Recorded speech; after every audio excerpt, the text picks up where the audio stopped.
देखिए हर खबर यहीं पर। सब्सक्राइब कीजिए TV9 भारतवर्ष।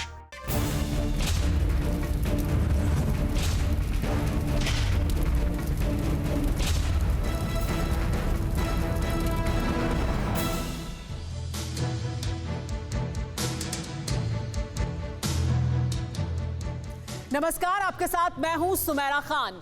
अंडमान सागर में भारत अमेरिका के युद्धाभ्यास को देखकर ड्रैगन त्राहिमाम कर रहा है।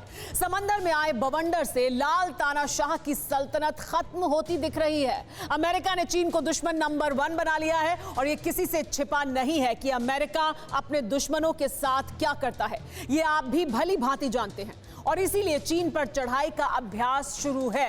आगाज ही ड्रैगन के डेंजर अंजाम को दिखा रहा है। जल थल नभ में एक साथ ऐसा चक्रव्यूह बनकर तैयार है जिसमें ड्रैगन की अकाल मृत्यु निश्चित दिखाई दे रही है। चीन कैसे खाएगा हर जगह पर मात, आपको बताएंगे, लेकिन पहले इस वक्त की सबसे बड़ी खबर आपको बता देते हैं और उसके बाद बाकी तमाम खबरें। सबसे पहले इस वक्त की बड़ी खबर यह कि समंदर में भारत और अमेरिका की वॉर एक्सरसाइज हो रही है। USS निमित्ज के साथ दुश्मन पर अटैक का रिहर्सल सबसे शक्तिशाली युद्धपोत के साथ किया जा रहा है। एक्सरसाइज अंडमान में अमेरिका के जो विमान हैं वो गरजे हैं और भारत के युद्धपोत नौसेना ने जारी किया स्ट्राइक का ट्रेलर। देखिए ये ट्रेलर हम आपको दिखा रहे हैं। ये ट्रेलर जारी किया है नौसेना ने, स्ट्राइक का ट्रेलर है। युद्धाभ्यास किया है अमेरिका और भारत की नौसेना ने समंदर में भारत अमेरिका की बड़ी वॉर एक्सरसाइज। और ये जो आप तस्वीरें इस वक्त देख रहे हैं ये USS निमित्ज है। ये एक ऐसा मारक युद्धपोत है अमेरिका का जिसके इस इलाके में होने से ही चीन के पास साउथ चाइना सी में होने से ही चीन खौफ खाता है। और इस वक्त USS निमित्ज और भारतीय नौसेना के बीच एक स्ट्राइक जो एक्सरसाइज की गई है उसका ये ट्रेलर है जो भारतीय नौसेना ने जारी किया है।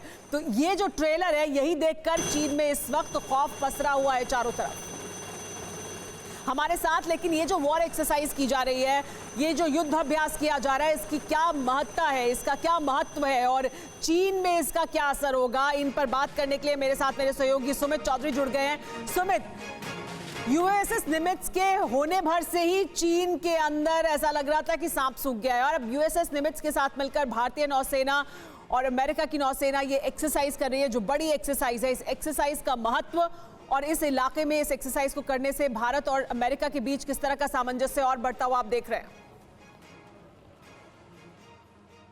क्योंकि सुमेरा, सबसे पहली बात ये कि ये दुनिया का सबसे बड़ा एयरक्राफ्ट कैरियर है और ख़ास तौर पर ये कि इसके जो कॉम्बिनेशन है या फिर इसके ऊपर जो अटैचमेंट्स है वो सबसे इंपॉर्टेंट है, जिसको हम कह सकते हैं कि एयरक्राफ्ट जो इसको फाइटर एयरक्राफ्ट है करीबन 90 से ज़्यादा फाइटर एयरक्राफ्ट हैं। यानी मान के चलिए कि करीब इस पे 5 स्क्वाड्रन्स हैं, 5 स्क्वाड्रन्स फाइटर एयरक्राफ्ट की। इसके अलावा दूसरे जब ये चलता है तो इसके साथ जो इसका बेड़ा चलता है जिसमें ना सिर्फ डिस्ट्रॉयर शिप्स होते हैं, फ्रिगेट्स होते हैं और ये सभी इसके साथ साथ चलते हैं। तो ना सिर्फ समंदर पे बल्कि ऊपर भी इसको जिस तरीके का संरक्षण मिलता है जब ये चलता है तो ये अपने आप में एक बड़ा वॉर गेम चेंजर के तौर पर देखा जाता है। और सुमेरा, ये न्यूक्लियर पावर्ड है, यानी ये सालों साल चल सकता है। इसको रिफ्यूलिंग की और इसको दूसरी चीजों की कोई जरूरत नहीं।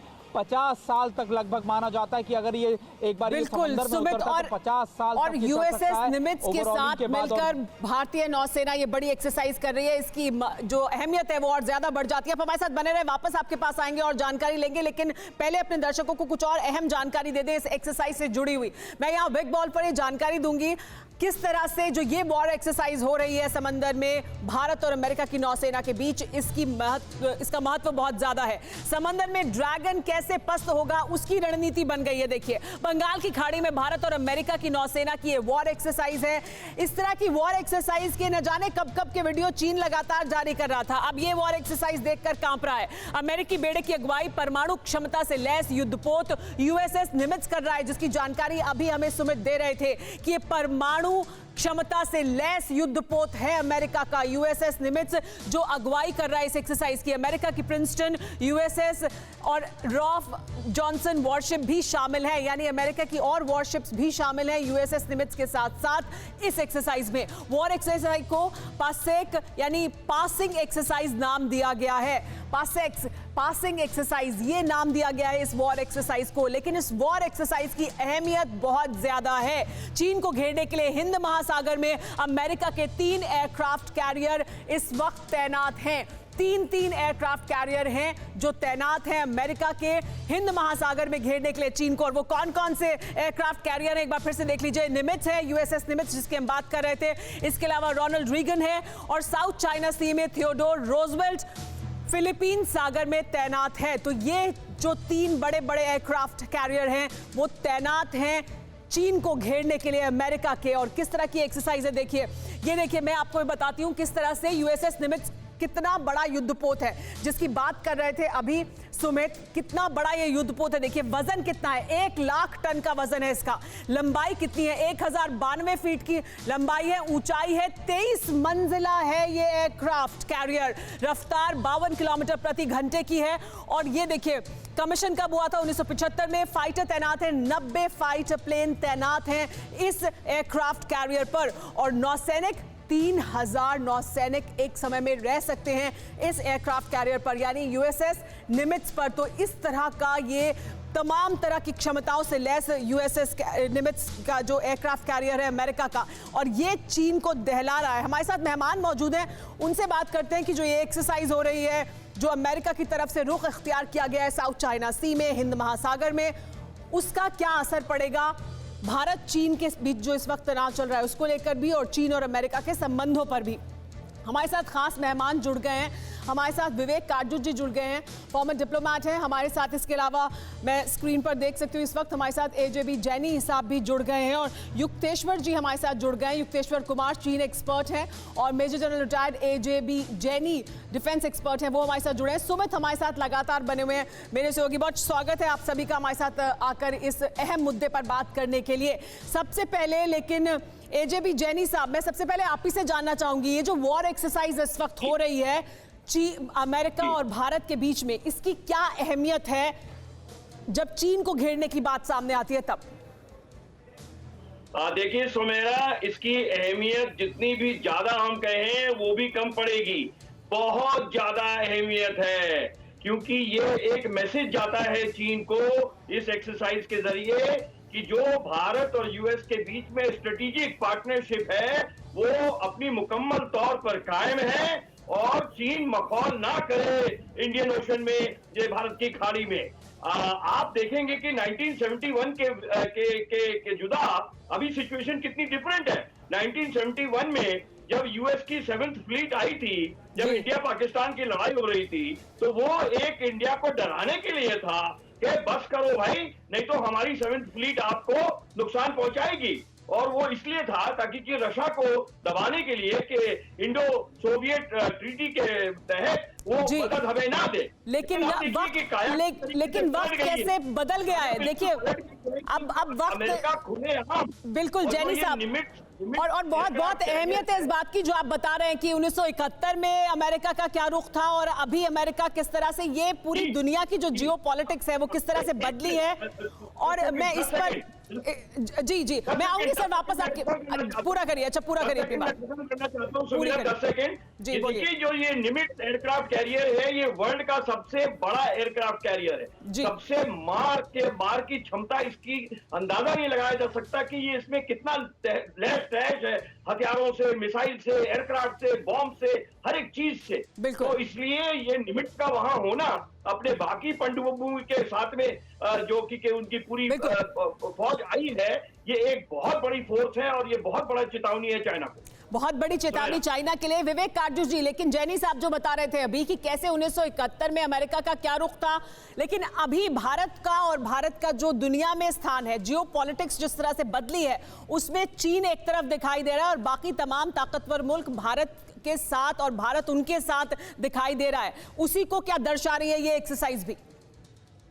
देखिए, अंतर्राष्ट्रीय संबंधों में कोई देश किसी और देश के साथ नहीं होता, पहला असूल है।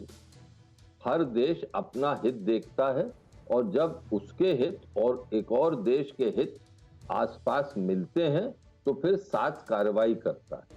हमारे हित आजकल हम ये देख रहे हैं कि हमारे भारत के हित और अमेरिका के हित मिल रहे हैं और चीन के हित इसके विपरीत है, अमेरिका के भी विपरीत है और हमारे भी विपरीत। ये एक्सरसाइज जो हो रही है ये बहुत ही महत्वपूर्ण है। ये संदेश दे रही है दुनिया को कि अब सामरिक हित भारत और अमेरिका इस तरह उसको परिभाषित कर रहे हैं कि वो साथ साथ चलने को तैयार है। लेकिन इसका ये मतलब नहीं निकालना चाहिए कि हम हर तरह से चीन पर दबाव बना सकेंगे।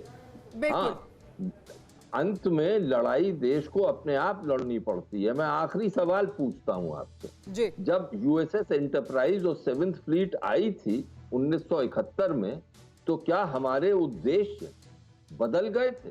क्या हमने डर के मारे लड़ाई छोड़ दी थी? बिल्कुल। ये कठोर प्रश्न पूछने पड़ते हैं, तभी वास्तविकता, तभी जमीनी हकीकत पता चलती है। देखिए, हमें ख्वाबी दुनिया में नहीं रहना चाहिए। बिल्कुल बिल्कुल, बहुत बहुत बहुत अहम बात कह रहे हैं आप विवेक काटजू जी कि भारत को अपनी लड़ाई खुद लड़नी है, अपने उद्देश्य, अपने हित के लिए, देश के हित में क्या है उस उद्देश्य को सामने रखकर काम करना है। वो एक अलग बात है कि इस वक्त दुनिया में जो जियोपॉलिटिक्स जिस तरह से आगे बढ़ रही है, चाहे वो कोविड-19 के परिप्रेक्ष्य में भी हो और चीन जिस तरह की मसल फ्लेक्सिंग कर रहा है उसकी वजह से भी हो, ये तमाम मुद्दे बाकी देशों को साथ लेकर आ रहे हैं। मैं आ रही हूं आपके पास एजीपी जैनी साहब, लेकिन इस बीच एक और बड़ी खबर आ रही है। पहले वो खबर ले लेते हैं, फिर युक्तेश्वर जी के पास भी मैं जाऊंगी और सुमित के पास।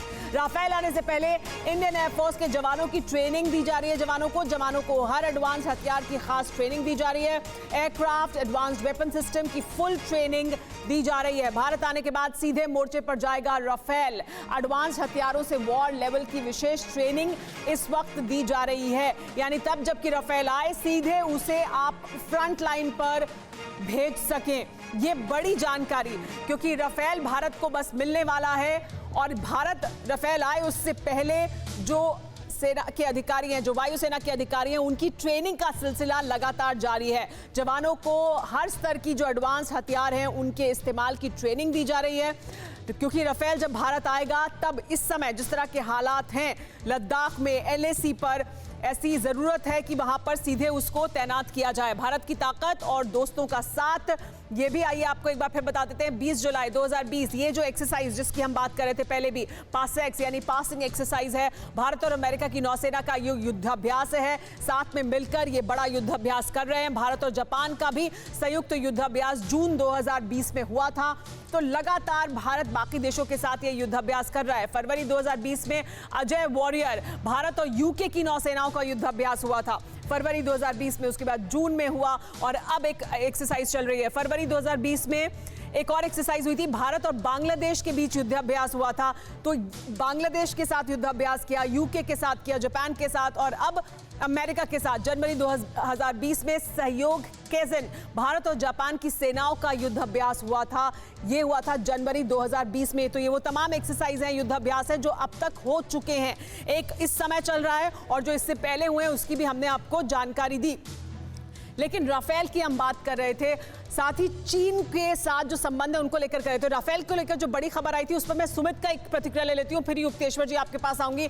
सुमित, राफेल भारत आए उससे पहले जो ट्रेनिंग है ये किस स्तर पर इस समय चल रही है अधिकारियों की? देखिए, मैं आपको बताऊं कि सुमेरा, जब भी कोई फाइटर हम लोग खरीदते हैं तो उसके बाद जब वो वहाँ से आने वाला होता है उसी समय उसकी ट्रेनिंग के लिए हमारे पायलट्स को भेज दिया जाता है। और इससे पहले मैं आपको बताऊं जो इस पूरे स्क्वाड्रन के लीडर होंगे या फिर स्क्वाड्रन में जो उसके CEO होंगे वो ऑलरेडी वहाँ पर ट्रेनिंग ले रहे थे। लेकिन जब अंबाला में 17 स्क्वाड्रन्स के अंदर इसको रखा जाएगा, इसको प्लेस किया जाएगा, तब वहाँ के नए पायलट्स उस पर किस तरीके से ट्रेन होंगे ये ज़रूर इंपॉर्टेंट है। और एक और इम्पॉर्टेंट बात ये कि 17 स्क्वाड्रन का अपना एक बहुत ग्लोरीफाई हिस्ट्री रहा है, खासतौर पे ना सिर्फ कारगिल वॉर के अंदर बल्कि उससे पहले भी 1951 में इसका आप कह सकते हैं कि इसको फॉर्म किया गया था। और तब से अब तक कई बड़ी वॉर्स में, चाहे 65 हो चाहे दूसरी वॉर्स हो, इसने अपने आप का लोहा मनवाया है, ना सिर्फ LAC LOC पर बल्कि खास तौर पर इसको कहा जाता है कि ये आने वाले वक्त में दोनों नॉर्थर्न बॉर्डर्स के लिए एक गेम चेंजर के तौर पर साबित होगा।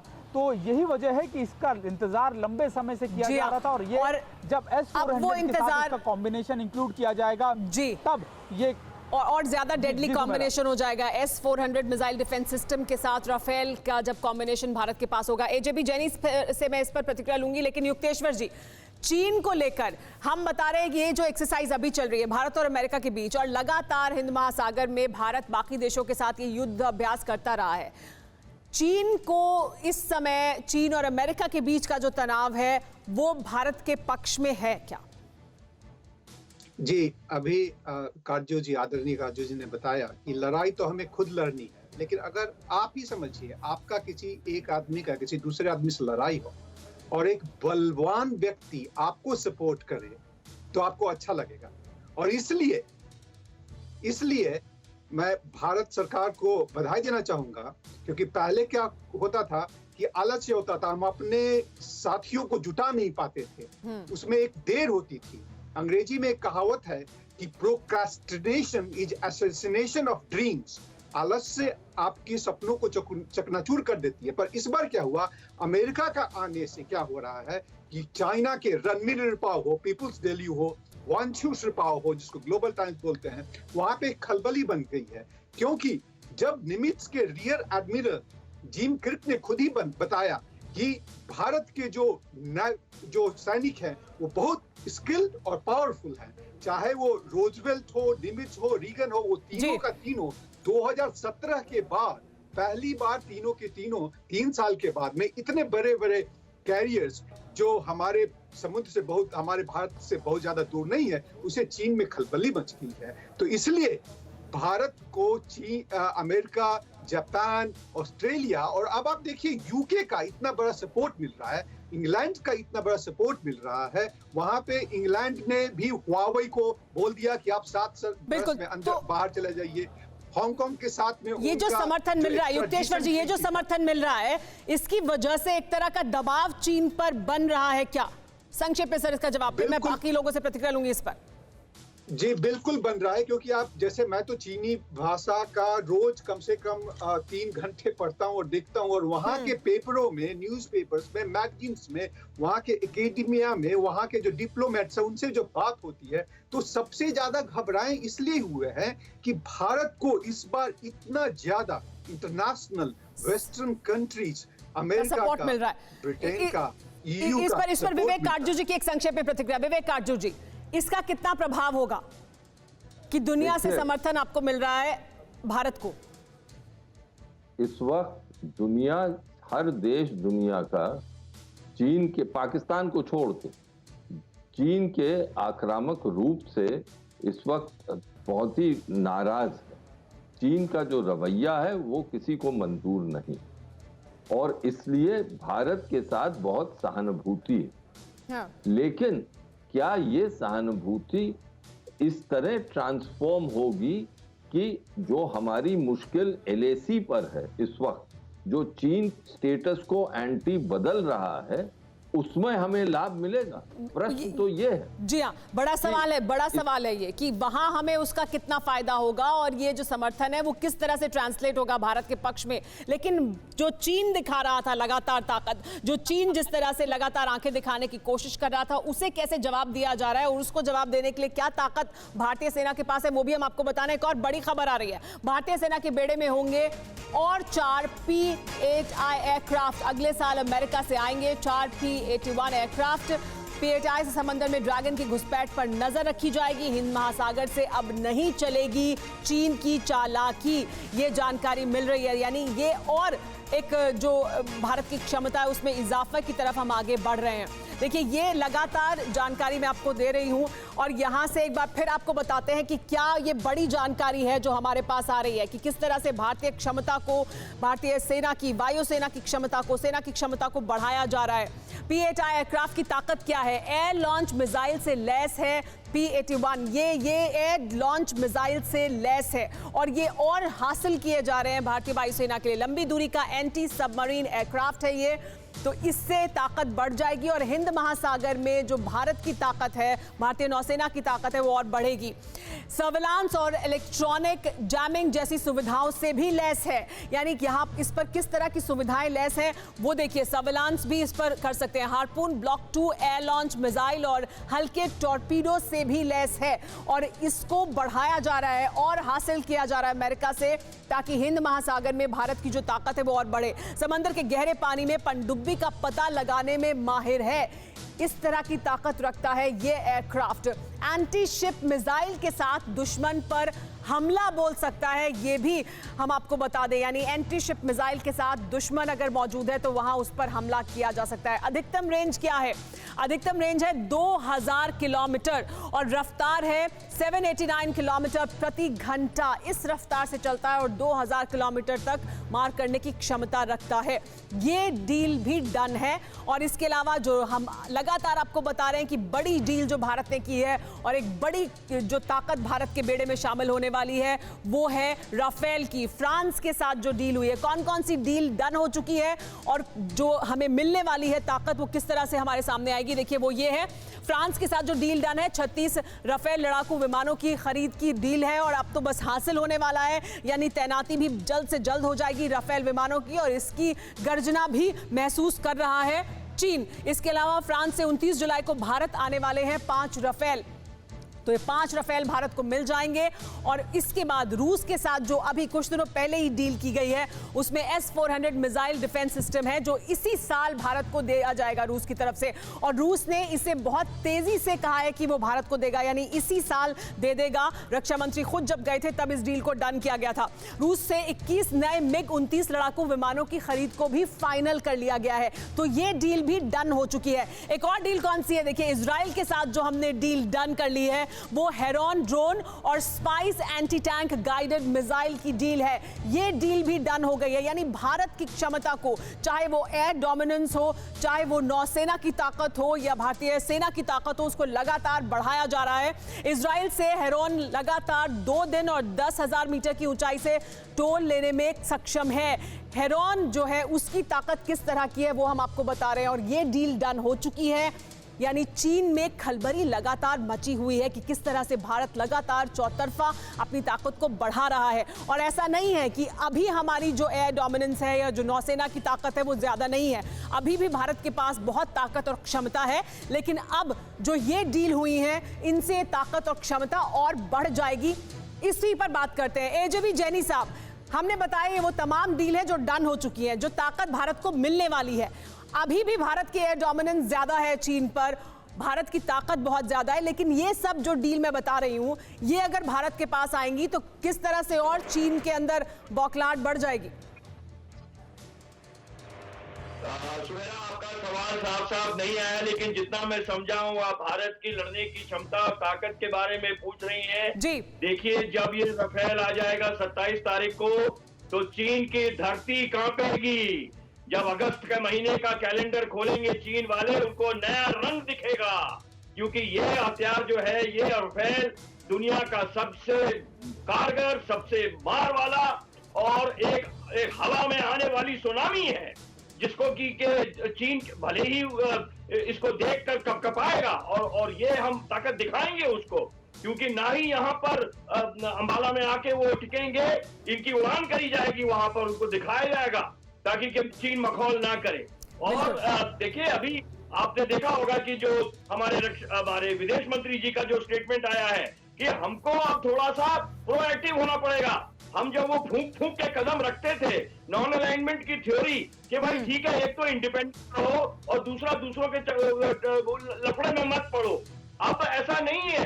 अब हमको वो मल्टीलैटरलिज्म का, मल्टीनेशनलिज्म का फायदा उठाना पड़ेगा, क्योंकि दुनिया में भारत का बहुत बड़ा महत्व है। हमारी हर जगह, यानी आप ये कह रहे हैं कि हमारी भारत की जो रणनीति है, दुनिया में जो भारत की इंटरनेशनल रिलेशंस में पॉलिसी रही है, उसमें बड़ा बदलाव आ चुका है और ज्यादा आने की जरूरत है।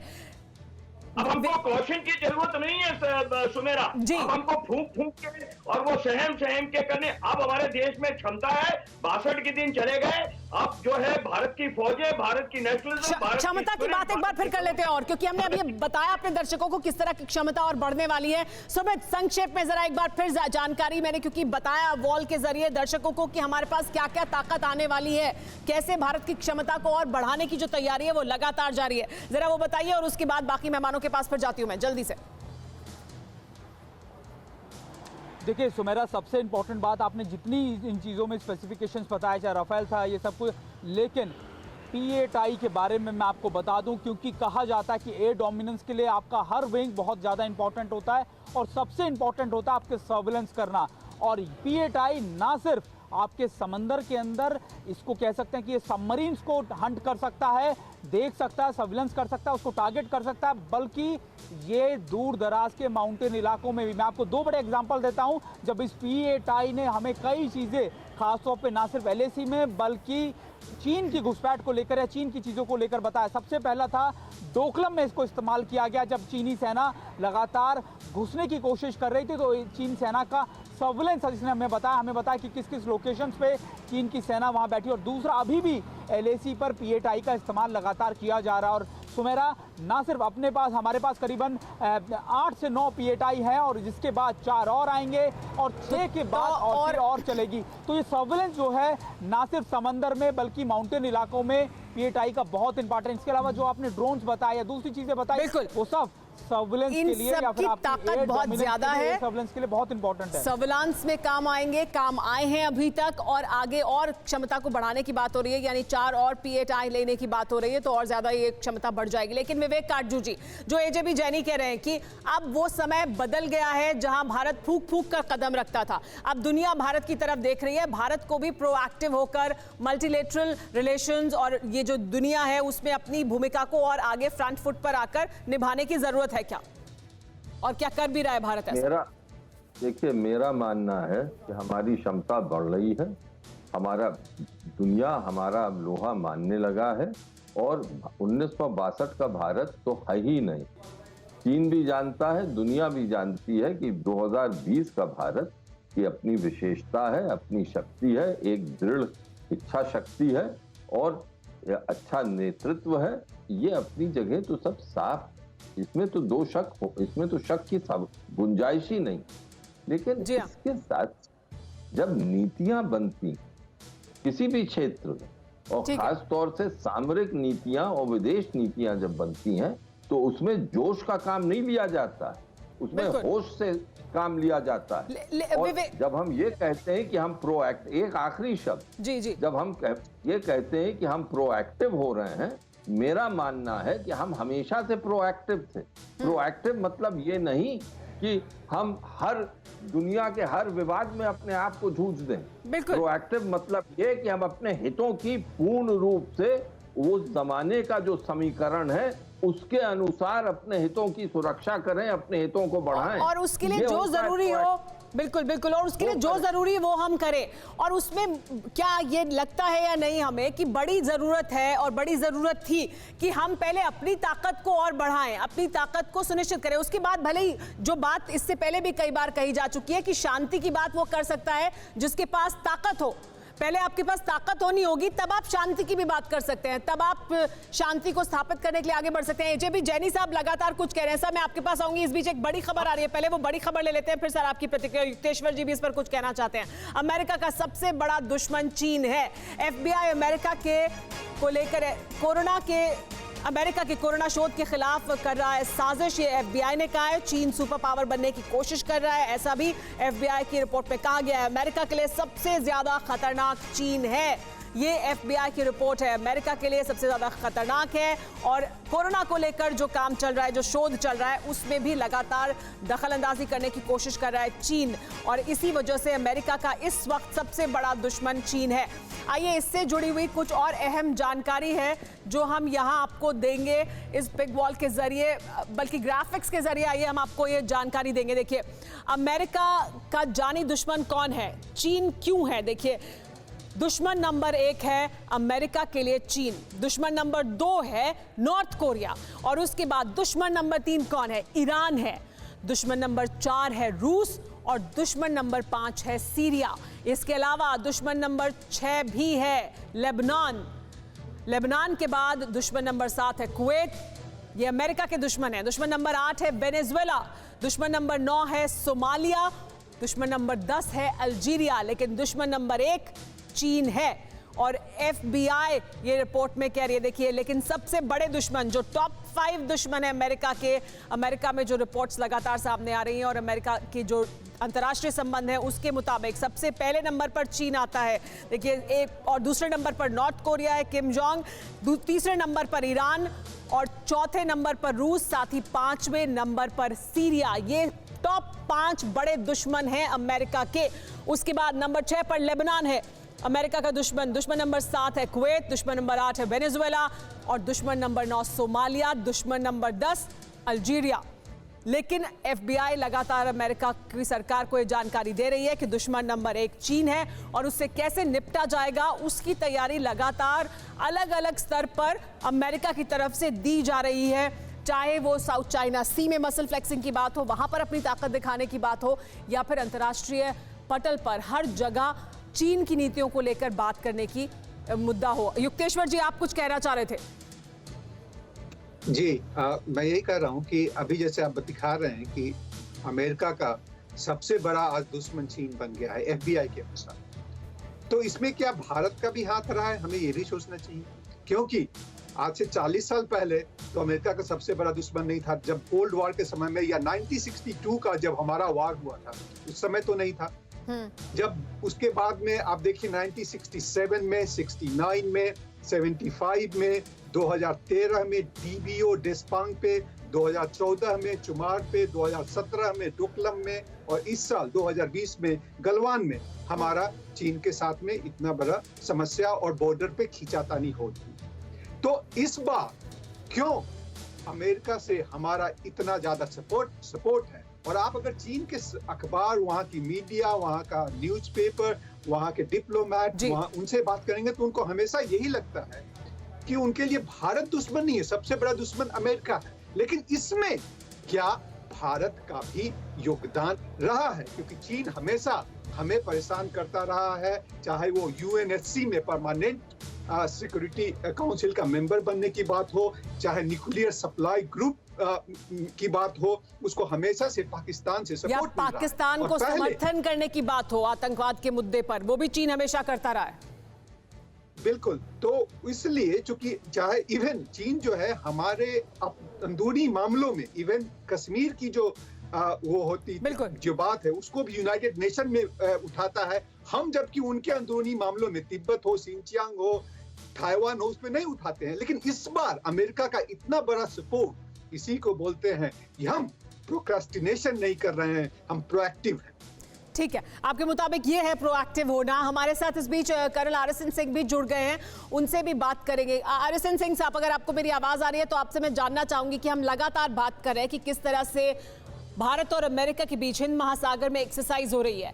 ये एक्सरसाइज होना लगातार बाकी और देशों के साथ भी, जनवरी के महीने से भारत ने एक्सरसाइज की है हिंद महासागर में। इस एक्सरसाइज के करने का क्या संदेश चीन को जाता है? नहीं, देखिए, हमारे पास विकल्प क्या है? जियोपॉलिटिक्स में कई बार ऐसे हालात पैदा हो जाते हैं कि आपके पास कोई विकल्प नहीं रह जाता, और आप कृपया अपने जो दुनिया का नक्शा है अपने दिमाग में लाएं और देखें आपकी पूरी जो आपकी मोर देन 30% ट्रेड जो है वो साउथ चाइना सी, एशिया, वो इंडो पैसिफिक होके जाती है, वो एशिया पैसिफिक रीजन जाकर, और कम से कम अमेरिका की 50% ट्रेड जो वेस्ट कोस्ट से जाती है वो बिल्कुल उसी रास्ते से जाती है। जापान का 100% ट्रेड, साउथ कोरिया का 100% ट्रेड। अब उसके बीच में अगर आप साउथ चाइना सी क्लेम करने लगे, आर्टिफिशियल आइलैंड्स बनाने लगे, आप लोगों को 5 एशियन कंट्रीज का EEZ क्लेम करने लगे, तो ये तो आपके पास फिर विकल्प क्या हो जाता है? या तो आप आइलैंड्स को ध्वस्त करें, या फिर उसको फ्रीडम ऑफ नेविगेशन आप इंश्योर करें। अगर आप फ्रीडम ऑफ नेविगेशन अगर आप चाहते हैं और कोई उसको अपोज कर रहा है तो फिर युद्ध ही एक विकल्प है। तो इसमें मुझे तो ये दोस्त और दुश्मन और वो उसका दोस्त कोई क्या ये रोमांस हो रहा है क्या इंटरनेशनल फोरम में? इंटरनेशनल फोरम में रोमांस नहीं होता है, जियोपॉलिटिकल हालात होते हैं।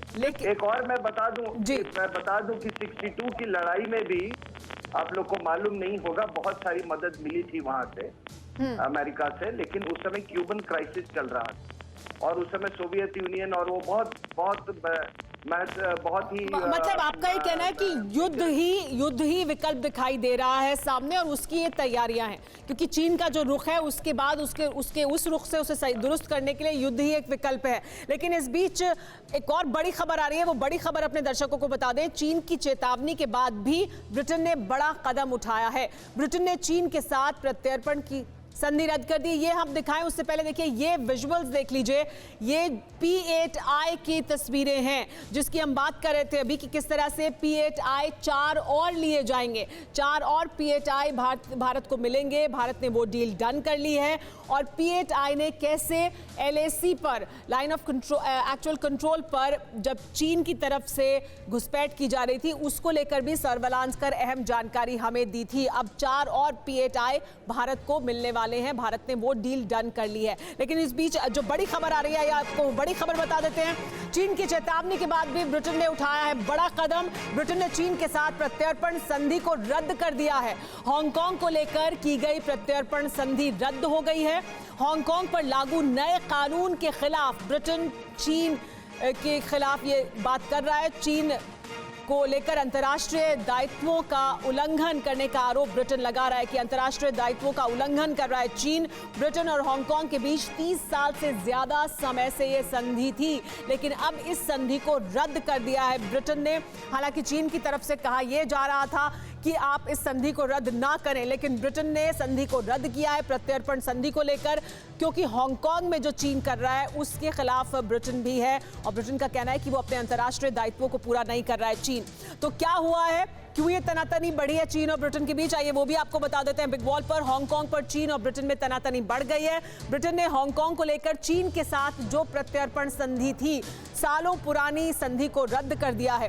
हांगकांग पर नया राष्ट्रीय सुरक्षा कानून थोपने से ब्रिटेन नाराज है, क्योंकि चीन ने ये नया राष्ट्रीय सुरक्षा कानून थोपा है हांगकांग पर, उसकी पूरी दुनिया में खिलाफत हो रही है। चीन पर हांगकांग में मानवाधिकारों के घोर उल्लंघन का भी आरोप है। ये बड़ा आरोप है चीन पर जो लग रहा है, ब्रिटेन भी ये मानता है।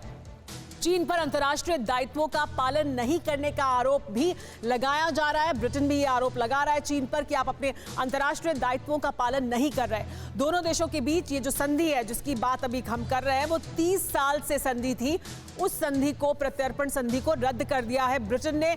चीन ये चाहता था कि ब्रिटेन ऐसा ना करे, इस प्रत्यर्पण संधि को रद्द ना करे, लेकिन ब्रिटेन ने चीन की बात नहीं मानी और प्रत्यर्पण संधि को रद्द कर दिया है। ये जो है युक्तेश्वर जी, चीन ये कह रहा था यूके से, ब्रिटेन से कि वो इस प्रत्यर्पण संधि को रद्द ना करे, लेकिन नहीं सुनी चीन की ब्रिटेन ने, क्योंकि अंतर्राष्ट्रीय दायित्वों का पालन नहीं कर रहा है, ये आरोप लगा रहा है।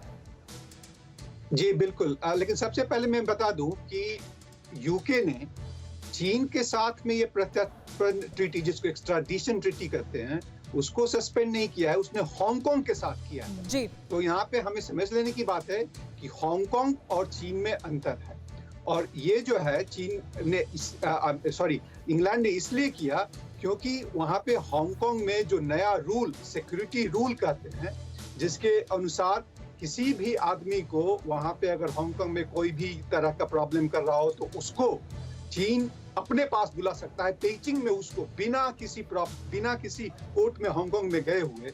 तो इसके कारण दुनिया के जितने भी डेमोक्रेसीज हैं जी, वो बहुत खफा हैं। इसलिए युक्तेश्वर जी, इस बीच आपको रोकूंगी, एक और बड़ी खबर आ रही है। चीन को महंगा पड़ा है उसकी जो विस्तारवादी नीति है उसका पालन करना। भारत के बाद जापान ने भी करारा झटका दे दिया है। जापान ने सरकारी खर्चे पर 57 कंपनियों को बुलाया था वापस। जापान ने चीन पर निर्भरता को कम करने के लिए कदम उठाया है। जापान ने अपने खर्चे पर 57 कंपनियों को बुलाया। कंपनियों में $53.6 करोड़ से करेगा मदद। चीन पर अपनी निर्भरता को कम करने के लिए जापान ने बड़ा कदम उठाया। सभी कंपनियों को 53.6 करोड़ डॉलर की मदद करेगा जापान। चीन को महंगा पड़ रहा है जो उसकी विस्तारवादी नीति है उसको आगे बढ़ाना। RSN सिंह साहब, जो ये पक्ष है, जो आर्थिक पक्ष है चीन के खिलाफ, चाहे वो जापान हो, भारत ने तमाम ऐसी जो ऐप्स थी, जो चाइनीज ऐप्स थी, उनको बंद किया है, इसको लेकर भी अंतर्राष्ट्रीय समुदाय में बहुत कुछ इस समय चल रहा है। तो चीन को क्या खामियाजा आर्थिक रूप पर भी भुगतना होगा?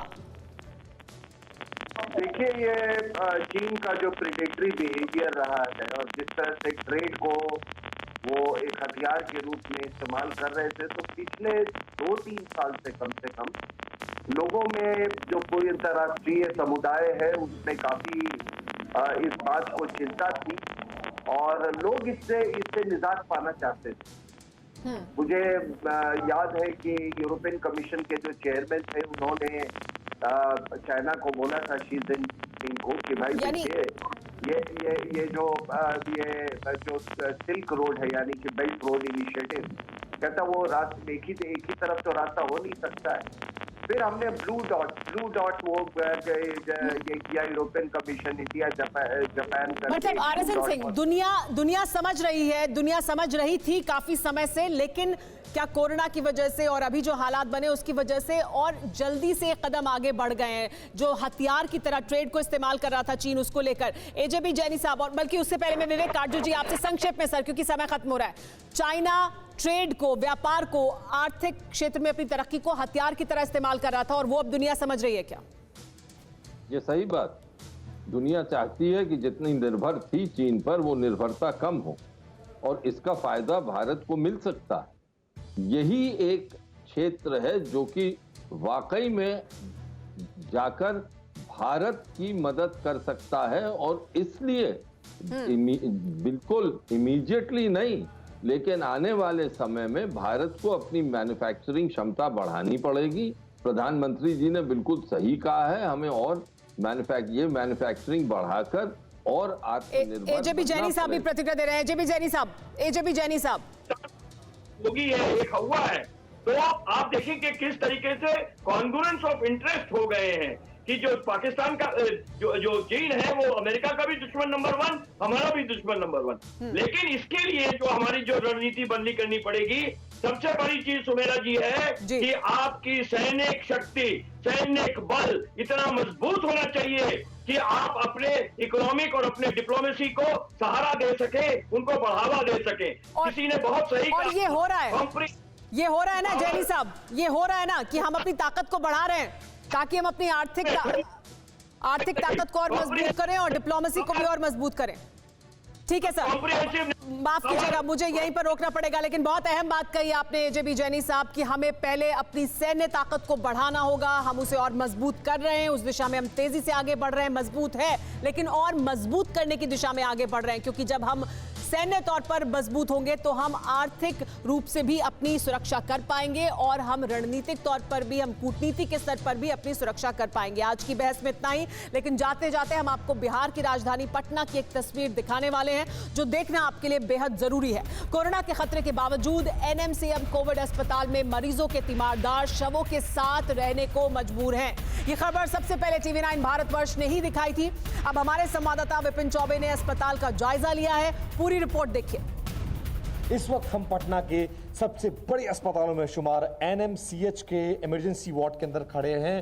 आपको अब जो मैं तस्वीरें दिखा रहा हूं, ये एक डेड बॉडी है, देखिए, ये एक B वार्ड है इमरजेंसी का और यहाँ पर कोरोना पेशेंट की बॉडी पड़ी हुई है और इसके अंदर भी हालात ऐसे ही हैं। जहाँ पर आप देखेंगे तो वार्ड में, मेन वार्ड में, वहाँ पर मरीज जहाँ पर इलाज हो रहा है उनके बीच में जो कोरोना से पीड़ित मरीज हैं जिनका इलाज के दौरान मौत हो जाती है उनको भी नहीं हटाया जा रहा है। और हमारे साथ एक नौसेना के पूर्व अधिकारी हैं जो खुद कोरोना पॉजिटिव थे और अब नेगेटिव हो चुके हैं।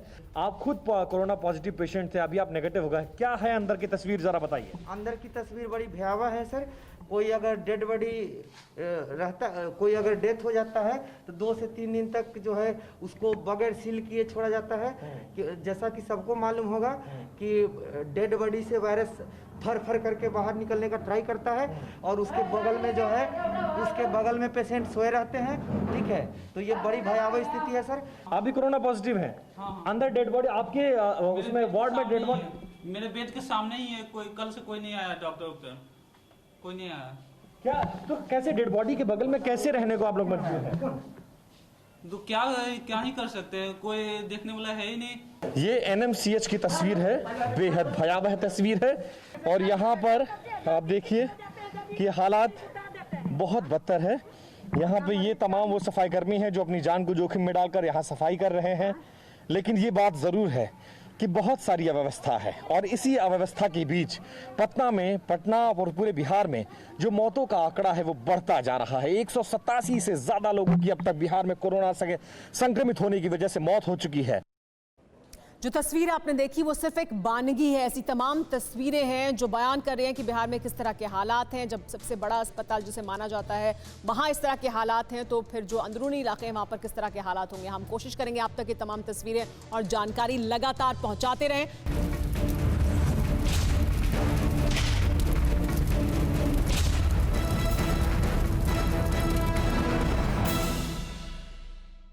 परवाह देश की, सोमवार से शुक्रवार रात 10 बजे TV9 भारतवर्ष पर।